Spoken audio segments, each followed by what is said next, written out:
Skugtar Rose Jibamoy, Anya Desira Lopez, Hawam Dahak, Tohono Adam Nursing Care Authority, Archie Hendricks Senior Skilled Nursing Facility, Chapa Bukadi Tohono Adam Elder Assisted Living Residence. So today we are honored to have Naomi Miguel. She can introduce herself. She is a candidate in this coming elections, and I will let her introduce herself first, and we'll go from there. Naomi, welcome. Thank you. Skuk Stiardik Aniapjikik Baag Nyadam Ox Gomo Amajuk Guchuchu Sefoidak Jukshan Tana Atam Nation Anya Baab Chu Urapjikik Augustine Lopez Senior Butt Chu Ida Lopez Ankakap Jukik Josephine Ravages Butt Anya Ju Chu Og Upjikik Nelly Miguel Chu Gerald Miguel Butt. Yeah. And just tell us what the. So I know that the district is huge. Can you tell us a little bit more about how huge the legislative district that you're running in? Sure. So I'm running for Legislative District 23, which includes all of Tohono O'odham Nation, Sanavir, all the way west to Yuma, up towards San Lucie District and Gila Bend, and then north to Goodyear in West Phoenix, and then all the way following the 8 down to where I'm at in Chuchu Village in Sefoilik. And so you've been working pretty hard at getting to those areas. How much reception are you getting from people? So it's 4 counties. It's Pima, Pinal, Maricopa, and Yuma County. And so we've been going to events, knocking doors, and talking to people. And one of the first things I always tell people is that I'm Tohono O'odham, and if they are from Tohono O'odham, that happened in Tucson. A couple of tribal members were answering the door, and I'm like, "Hey, I'm from Chuchu. I'm Sefoilik District. What district are you from?" So that's been really cool in Tucson, but also in the Yuma area. It's been there's a little learning curve, because when I tell people I'm from Tohono O'odham, they're like, "Oh, well, so you're running for your tribe?" And I'm like, "No, that's who I am. I'm a tribal member, but I want to run to represent you." And so that actually it goes into a really good conversation of they're like, "Okay, well, I don't know anything about your tribe, or maybe I do, and what would you do to help represent us?" Right. So that's actually a good conversation that I usually have. Right, and it's always really important and really good to have a representative from this area, because you live here and you basically grew up here in this area. And so and that's what I was going to ask, is that learning curve from non-natives in learning, I can do this, I can do this job. Is that something else that you're teaching people? Because I know we have a lot of experience, and we could talk about that a little bit later, but yeah. I laughed a little only when you were saying that, because it's a hit and miss. Sometimes people don't understand who we are as a people, don't understand our relationship with the government, and so I do have to explain that. But then other times, when I'm with groups that have interacted with the nation or have started a relationship with the nation, I feel like it might have been Sierra Club, when I was on an endorsement call with them for my interview, he literally was like, "Hey, Skuk Dash, Shabgait," and I was all, "What?" I wasn't expecting to hear O'odham, but yeah, it was really cool. Another person I met too was like, "Hey, I worked out in the nation, or I worked in Aho, and I had TO members that taught me how to say it." In Yuma, actually, this weekend, someone said that. They were like, "Hey, Shabgait." That's good. So that's really cool. That's really good, and a lot of people, not just O'odham, but a lot of the non-native, they're really picking up on our language, and that's what Tohono O'odham Community College uses. We're trying to have everybody use the language so that it continues in the future. Yeah. So good. I'm glad that it's getting out there. many people will say, what experience does she have? So what's your response to that? I do get that when I talk to people at the doors. I usually start out with telling folks that I spent 7 years working for former Congressman Raul Grijalva. I worked in his personal office, and then I also worked in the House Committee on Natural Resources, where I led the Subcommittee for Indigenous Peoples of the United States. I was able to pass 26 bills for all 574 federally recognized tribes, working with organizations, tribal leaders, and members of Congress. And then after that, I was able to work in the Biden administration with the White House Initiative for Native Americans and Tribal Colleges and Universities. That's a short version of my title. It was much longer than that.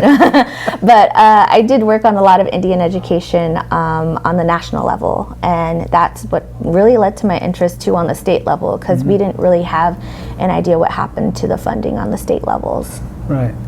So so nationally, a lot of the events that you've been in, or policy, whatever policies we have with the United States, as it relates to Arizona. So a lot of the voters in Arizona, what are some of the issues you want to work on for Arizona? Yeah. So Arizona specifically, I've noticed a lot of folks are really concerned, especially those of us who live in rural areas, and specifically those of us in our tribal communities, is our environment. Like, our Arizona State Legislature has given a lot of industries the destroy the environment free card, and that is really concerning, especially for those of us who are here to take care of our saguaro cacti that are dying at an alarming rate.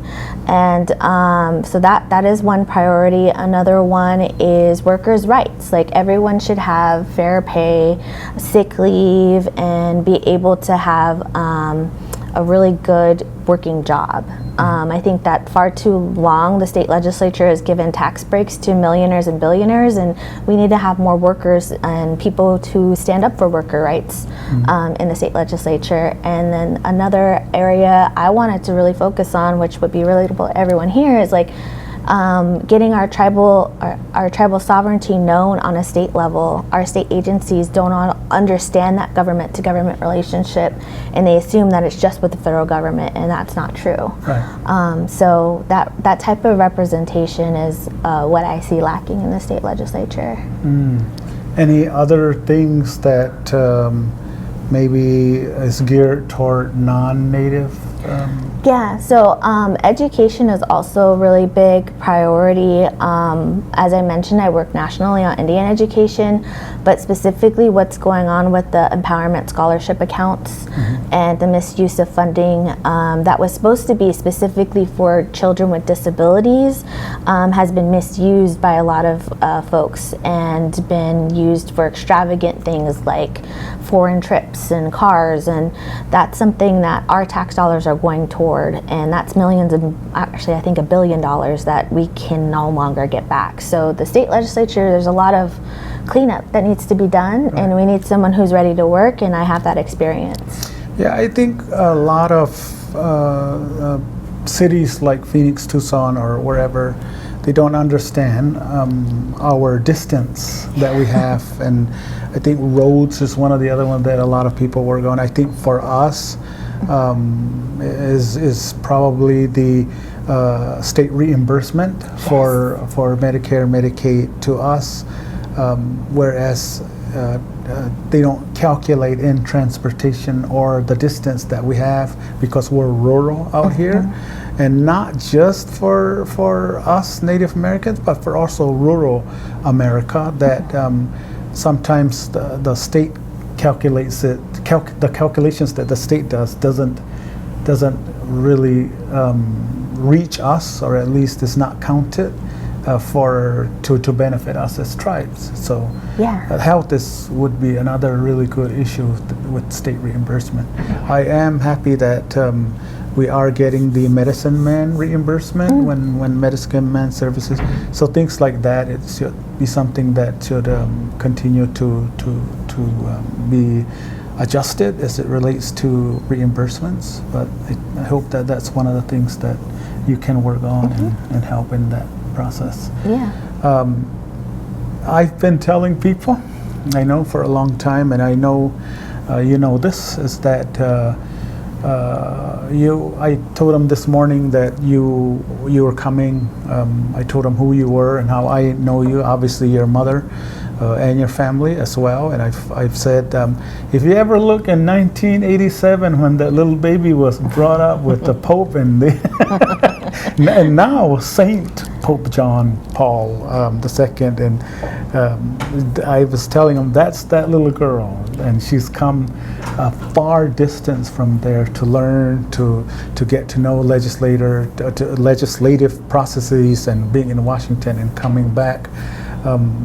And just a little bit of what you talked about is your experience, but your experience is vast in how you've come to where you are now. Oh, yeah. So is there anything that you would like to talk about as it relates to that, something that's that people want to get to know you more on, and some of the things like that you've experienced in life? I think that experience also is something I didn't really share with a lot of people. It was I kept it very personal. I think more recently I've been more open about it, mainly because I feel like that really changed my perspective of like my spiritual side of things, and I mean that in a sense of like not only Catholicism but also our Himethuk and our culture, and like combining and balancing those both equally, but also being open to listening to other people and how they experience spirituality too. And I've relied a lot on that to get through a lot of the experiences that I've had throughout my life and growing up. And I think that is something that is kind of a little lost, and I can see that with some of our culture, you know, like, because there were things I experienced when I was little, looking back, like, whoa, I didn't know experiencing that so little. But our Himethuk really helped me get through a lot of those times, and also like our spiritual Catholicism and praying and singing and going to church and creating that community. And I don't see that community, unfortunately, right now as an adult. Like, our church is destroyed by like a big storm, so we don't have that sense of community in my village anymore. So there's just things that like I don't see, which is disheartening, but it's also like I see it as like an opportunity for us to like come together again. Yeah. Right. So tell me when the voting is. Tell me about the date. So ballots actually are being mailed out today. So if you get your mail-in ballot, you'll probably get it in the mail in the next week. And then if you want to vote in person voting is July 21st. So you can go vote in person. You can also mail your ballot back. You can give it to any early polling location, or you can take it on July 21st. Also, if you want to vote early and you didn't get a mail-in ballot, early polling locations are going to be open tomorrow as well. So you can go find an early polling location and vote early. Also, what's happening tomorrow is our debate. Oh. Okay, let's talk about that. Yeah, so it's going to be on YouTube with the Clean Elections Commission. It's going to be Wednesday, June 24th at 6 p.m. You'll be able to see me and the other candidates do some questions and learn more about us, and yeah. Awesome, awesome. Well, and I let everybody know that voting on the nation or even in the whole state is less than it should be. So I totally encourage people to get out there and vote, get out there and choose your candidate and who you want to vote for. Obviously, we want to make sure that Naomi's name is selected so that she can represent the whole region that we have, the whole district that we have. Is there anything else that you would want to mention? Yeah, so for legislative representative in the House of Representatives for Arizona State, you can vote for 2 people. So there's 4 of us on the ballot, but you can vote for 2 people. Okay, awesome. All right. Well, I want to thank everybody for watching us here.